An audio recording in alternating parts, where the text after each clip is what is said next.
Genesis 32. So Jacob went on his way, and the angels of God met him. When Jacob saw them, he said, "This is God's camp." And he called the name of that place Mahanaim. Then Jacob sent messengers before him to Esau his brother in the land of Seir, in the country of Edom. And he commanded them, saying, "Speak thus to my lord Esau. Thus your servant Jacob says, I have dwelt with Laban and stayed there until now. I have oxen, donkeys, flocks, and male and female servants. And I have sent to tell my lord, that I may find favor in your sight." Then the messengers returned to Jacob, saying, "We came to your brother Esau, and he also is coming to meet you, and 400 men are with him." So Jacob was greatly afraid and distressed, and he divided the people that were with him and the flocks and herds and camels into two companies. And he said, "If Esau comes to the one company and attacks it, then the other company which is left will escape." Then Jacob said, "O God of my father Abraham and God of my father Isaac, the Lord who said to me, 'Return to your country and to your family, and I will deal well with you.' I am not worthy of the least of all the mercies and of all the truth which you have shown your servant. For I crossed over this Jordan with my staff, and now I have become two companies. Deliver me, I pray, from the hand of my brother, from the hand of Esau, for I fear him, lest he come and attack me and the mother with the children. For you said, I will surely treat you well, and make your descendants as the sand of the sea, which cannot be numbered for multitude." So he lodged there that same night, and took what came to his hand as a present for Esau his brother, 200 female goats and 20 male goats, 200 ewes and 20 rams, 30 milk camels with their colts, 40 cows and 10 bulls, 20 female donkeys and 10 foals. Then he delivered them to the hand of his servants, every drove by itself, and said to his servants, "Pass over before me," and put some distance between successive droves. And he commanded the first one, saying, "When Esau my brother meets you and asks you, saying, 'To whom do you belong, and where are you going? Whose are these in front of you?' Then you shall say, 'They are your servant Jacob's. It is a present to the Lord Esau, and behold, he also is behind us.' So he commanded the second, the third, and all who followed the droves, saying, 'In this manner you shall speak to Esau when you find him, and also say, Behold, your servant Jacob is behind us. For he said, I will appease him with the present that goes before me, and afterward I will see his face. Perhaps he will accept me.' So the present went on over before him, but he himself lodged that night in the camp. And he arose at night, and took his 2 wives and 2 female servants and his 11 sons, and crossed over the ford of the Jabbok. He took them, sent them over the brook, and sent over what he had. Then Jacob was left alone, and a man wrestled with him until the breaking of day.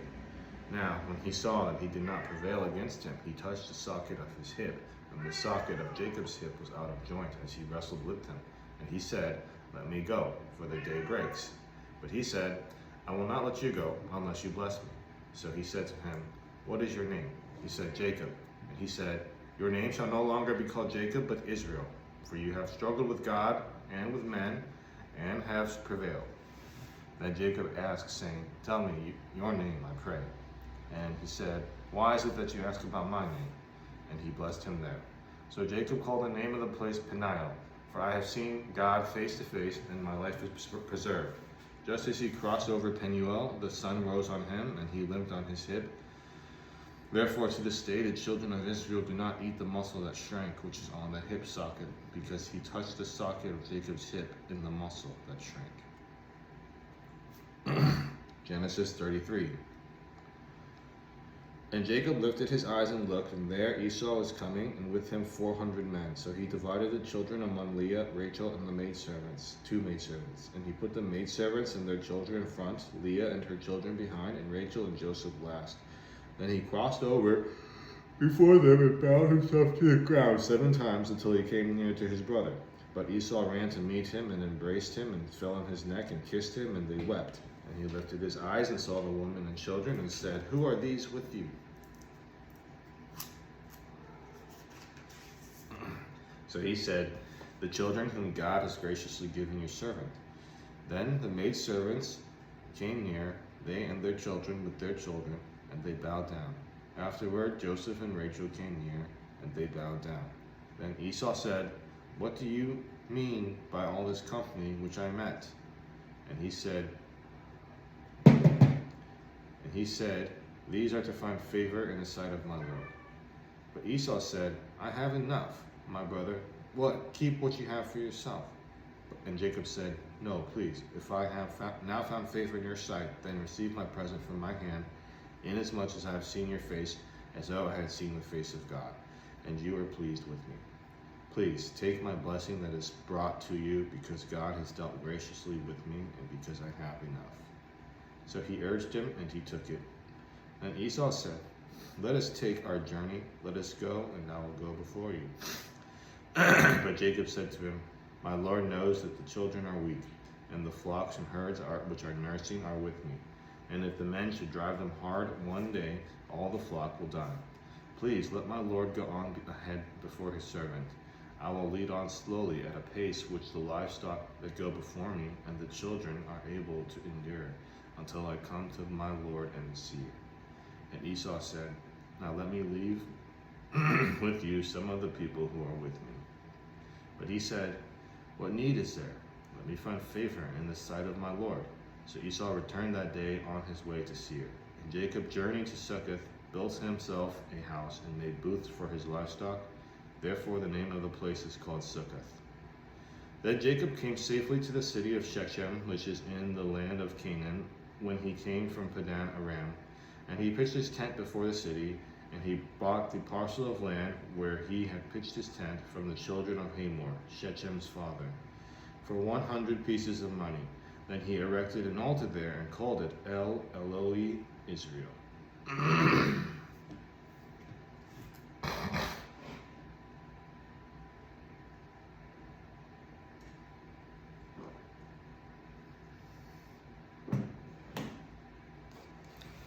Genesis 34. Now, Dinah, the daughter of Leah, whom she had borne to Jacob, went out to see the daughters of the land. And when Shechem saw the son of Hamor, the Hivite, prince of the country, saw her, he took her and lay with her, and violated her. His soul was strongly attracted to Dinah, the daughter of Jacob, and he loved the young woman, and spoke kindly to the young woman. So Shechem spoke to his father Hamor, saying, Get me this young woman as a wife. And Jacob heard that he had defiled Dinah his daughter. Now his sons were with his livestock in the field. So Jacob held his peace until they came. Then Hamor, the father of Shechem, went out to Jacob and speak with him. And the sons of Jacob came in from the field when they heard it, and the men were grieved and very angry, because he had done a disgraceful thing in Israel by lying with Jacob's daughter, a thing which ought not to be done. But Hamor spoke with them, saying, The soul of my son Shechem longs for your daughter. Please give her to him as a wife, and make marriages with us. Give your daughters to us, and take our daughters to yourselves. So you shall dwell with us, and the land shall be before you. Dwell and trade in it, and acquire possessions for yourselves in it. Then Shechem said to her father and her brothers, Let me find favor in your eyes, and whatever you say to me I will give. Ask me ever so much dowry and gift, and I will give according to what you say to me. But give me the young woman as a wife. But the sons of Jacob answered Shechem and Hamor his father, and spoke deceitfully, because he had defiled Dinah their sister. And they said to them, We cannot do this thing, to give our sister to the one who is uncircumcised, for that would be a reproach to us. But on this condition we will consent to you, if you will become as we are. If every male of you is circumcised, then we will give our daughters to you, and we will take your daughters to us, and we will dwell with you, and we will become one people. But if you will not heed us and be circumcised, then we will take our daughter and be gone. And their words pleased Hamor and Shechem, Hamor's son. So the young man did not delay to do the thing, because he delighted in Jacob's daughter. He was more honorable than all the household of his father. And Hamor and Shechem his son came to the gate of their city,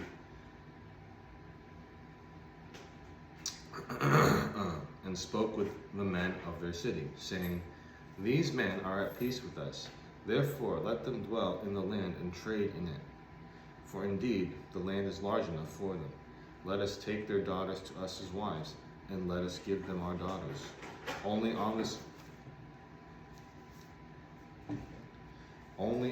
on this condition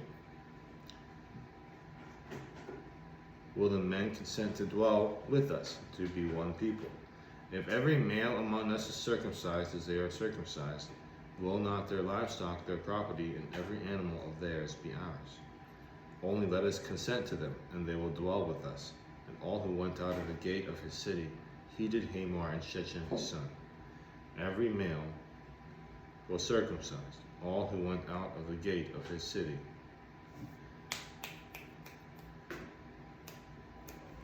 Now it came to pass on the third day, when they were in pain, that two of the sons of Jacob, Simeon and Levi, Dinah's brothers, each took his sword and came boldly on the city and killed all the males. And they killed Hamor and Shechem his son with the edge of the sword, and took Dinah from the Shechem's house and went out. The sons of Jacob came upon the slain and plundered the city, because their sister had been defiled.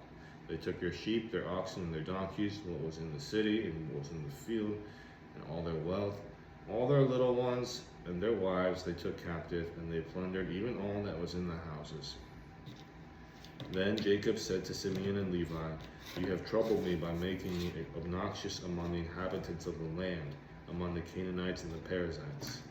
And since I am few in number, they will gather themselves together against me and kill me. I shall be destroyed, my household and I. But they said, Should he treat our sister like a harlot?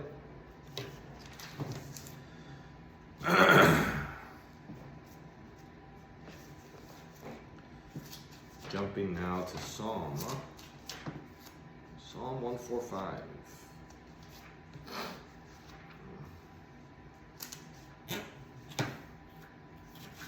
Psalm 145. A song of God's majesty and love, a praise of David.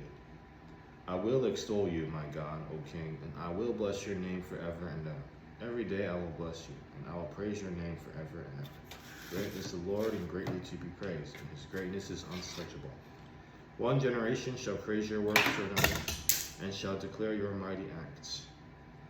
I will meditate on the glorious splendor of your majesty, and on your wondrous works. Men shall speak of the might of your awesome acts, and I will declare your greatness. They shall utter the memory of your great goodness, and shall sing of your righteousness. The Lord is gracious and full of compassion, slow to anger and great in mercy. The Lord is good to all, and his tender mercies are over all his works. All your works shall praise you, O Lord, and your saints shall bless you. They shall speak of the glory of your kingdom, and talk of your power, to make known to the sons of men his mighty works, and the glorious majesty of his kingdom. Your kingdom is an everlasting kingdom, and your dominion endures throughout all generations. The Lord upholds all who fall, and raises up all who are bowed down. The eyes of all look expectantly to you, and you give them their food in due season. You open your hand and satisfy the desire of every living thing. The Lord is righteous in all his ways, gracious in all his works. The Lord is nearer to all who call upon him, to all who call upon him in truth. He will fulfill the desire of those who fear him. He also will hear their cry and save them. The Lord preserves all who love him, but all the wicked he will destroy. My mouth shall speak the praise of the Lord, and all flesh shall bless his holy name forever and ever.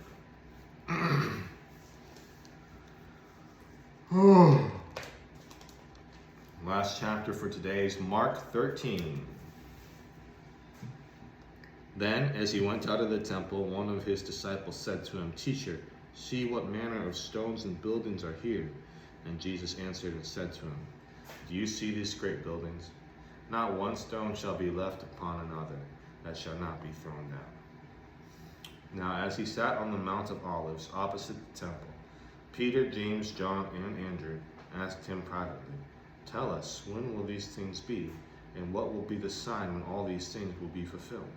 And Jesus answering them began to say, Take heed that no one deceives you, for many will come in my name, saying, I am he, and will deceive many.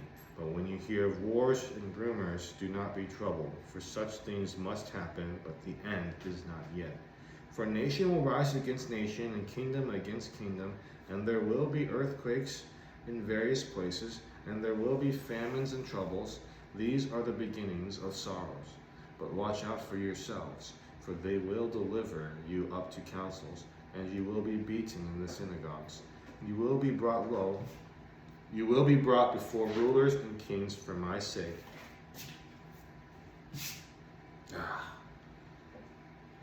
You will be brought